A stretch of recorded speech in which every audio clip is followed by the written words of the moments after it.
Hello friends, तो आज हम पढ़ेंगे प्रोसेस कॉस्टिंग कि प्रोसेस कॉस्टिंग क्या होता है और उसका यूज़ कहाँ पे किया जाता है। Process costing is a method of which is used in those industries where products are passed through different process during their production. For example, cement industry, sugar industry, chemical industry etc. यानी कि basically process costing वहाँ पे use किया जाता है जहाँ पे एक प्रोडक्ट को फिनिश गुड्स में कन्वर्ट करने के लिए हम डिफरेंट प्रोसेस से उसे पास करते हैं। जैसे कि अगर शुगर इंडस्ट्री की बात करें तो शुगर एक क्या होता है, फिनिश गुड्स होता है। सो उसको बनाने के लिए हम क्या करते हैं, पहले हम गन्ना खरीदते हैं, गन्ना जो कि रॉ मटेरियल के तौर पे होगा, ठीक है। गन्ना खरीदा, फिर उसका हम गन्ने का जूस निकालते हैं, देन उसको हम क्या करते हैं, उसमें बहुत सारे प्रोसेस होता है, तब वो एक फिनिश गुड्स यानी कि शुगर में कन्वर्ट होता है, ठीक है। तो वहाँ पे हम प्रोसेस कॉस्टिंग का यानी कि उसका कॉस्ट निकालने के लिए हम प्रोसेस कॉस्टिंग का यूज़ करते हैं। In simple words, when a product is passed through two or more process for being converted into a finished goods या product, then process costing is used to calculate the cost of each process। यानी कि जैसे मैंने बताया कि process costing वहाँ पे use होता है जहाँ पे एक प्रोडक्ट को फिनिश गुड्स में कन्वर्ट करने के लिए हम डिफरेंट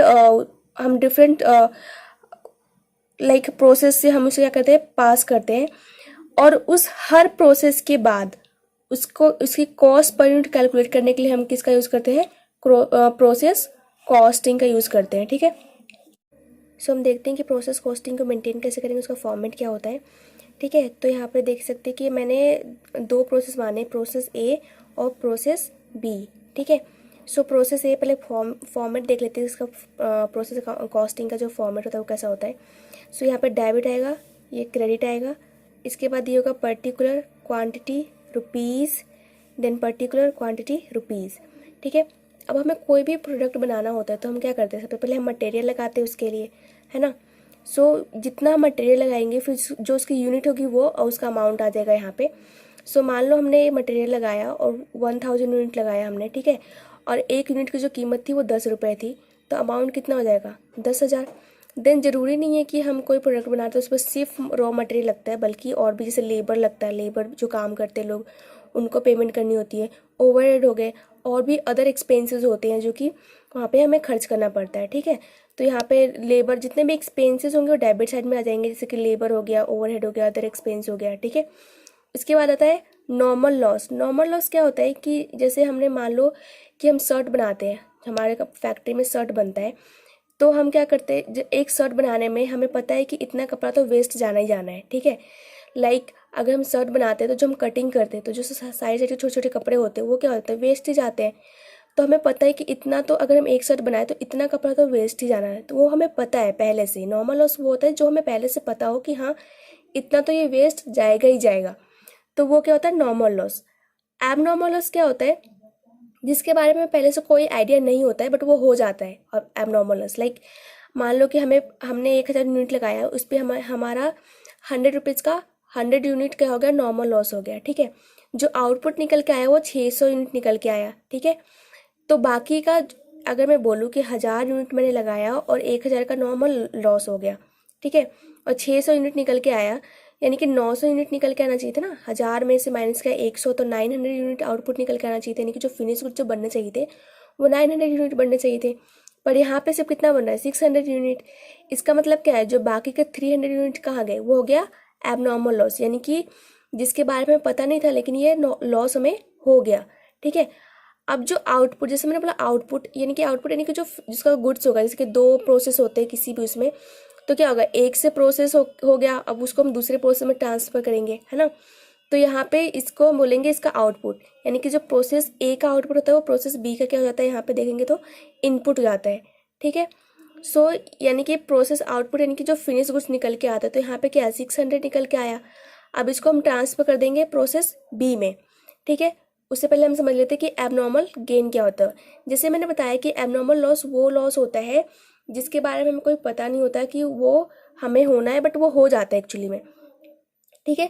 वैसे एबनॉर्मल गेन होता है, मान लो कि हमें पता नहीं था कि कोई गेन होगा, बट जो हमने अंदाज़ा लगाया था, मान लो हमने सोचा कि 100 रुपये का हमारा क्या होगा, नॉर्मल लॉस हो गया, लेकिन हमें 50 का ही नॉर्मल लॉस हुआ, 50 क्या हो गया हमारे पास, एबनॉर्मल गेन हो गया। अब वो कैसे पता चलेगा, हम देखेंगे कि 1000 यूनिट लगाया, जिसमें से हमारा 1000 रुपये का 100 रुपये का क्या हो गया, नॉर्मल लॉस हो गया।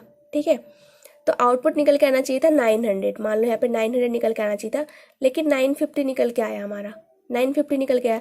तो 50 रुपये ज़्यादा निकल के आया ना, वो क्या हो गया, ये 50 यूनिट जो है, सॉरी रुपए नहीं यूनिट, जो ये 50 यूनिट हो गया, वो क्या हो जाएगा, एबनॉर्मल गेन का नाम देंगे हम इसे। किसका नाम देंगे, एबनॉर्मल गेन का, क्योंकि हमें इसका कोई आइडिया नहीं था कि एबनॉर्मल गेन हो जाएगा, बट हमें हो गया यहाँ पे 50 यूनिट का। ठीक है, अब मैंने बताया क्या कि जो प्रोसेस ए का आउटपुट होता है वो प्रोसेस बी का क्या हो जाता है, इनपुट हो जाता है।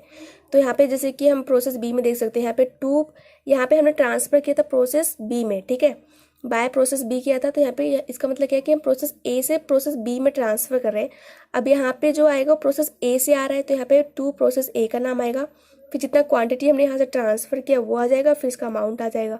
ठीक है, फिर इसमें भी सेम चीज़ें होंगी कि लेबर काम करेंगे, उनको वेजेस पे करना पड़ेगा, फिर ओवरहेड्स होंगे, कुछ अदर एक्सपेंसेस भी आएंगे। ठीक है, फिर यहाँ पे वही आएगा नॉर्मल लॉस, जो हमें पहले से पता है कितना हमारा नॉर्मल लॉस होगा ही होगा। जो नॉर्मल लॉस होते हैं वो स्क्रैप वैल्यू पर रियलाइज़ हो जाते हैं, यानी कि वो हमारा क्या होता है, सेल हो जाता है। जो नॉर्मल लॉस होता है वो क्या होता है, मार्केट में सेल हो जाता है। जैसे कि मैंने बात की थी कि शर्ट की बात की थी मैंने, है ना, कि शर्ट क्या होता है, जैसे कि हमने एक शर्ट बनाने में हमें पता है कि इतना कपड़ा तो लॉस होना ही होना है, इतना कपड़ा तो वेस्ट जाना है।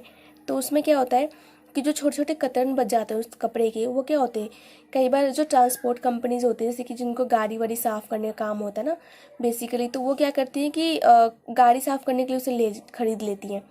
उसके बाद कुछ लोग दरी बनाने के लिए छोटे छोटे कतरन खरीद लेते हैं, कुछ लोग तकिया में कसने के लिए, है ना, तकिया बनाने के लिए। तो नॉर्मल लॉस बेसिकली चाहे वो कमी पे बिके, स्क्रैप वैल्यू पे बिके, पर बिक जाता है। ठीक है, लेकिन एबनॉर्मल लॉस कभी बिकता नहीं है हमारा। वो लॉस ऐसा लॉस था जिसके बारे में हमें कोई आइडिया नहीं था, उसको वो हमारा अचानक ही वो हो गया, उसके बारे में हमें कोई पहले से आइडिया नहीं था।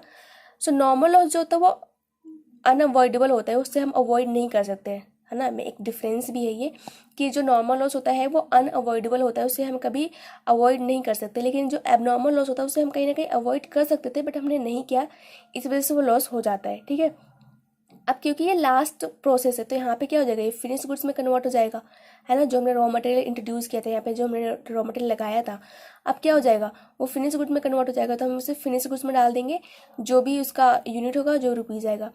अब मैंने बोला था कि हर प्रोसेस के बाद हमें क्या निकालना पड़ता है, कॉस्ट पर यूनिट निकालनी पड़ती है हमें उसकी। ठीक है, कॉस्ट पर यूनिट निकालनी पड़ती है हर प्रोसेस के बाद।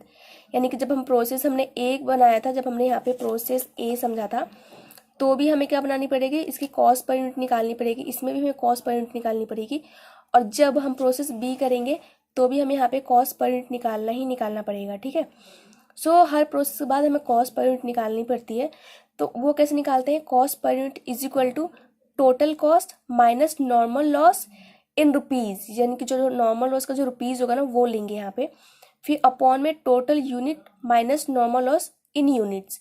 अब बताती हूँ कि टोटल कॉस्ट यानी कि जो अभी तक यहाँ पे जो हमने जो भी एक्सपेंसेस किए हैं इसको ऐड करेंगे, ये हमारा टोटल कॉस्ट हो जाएगा।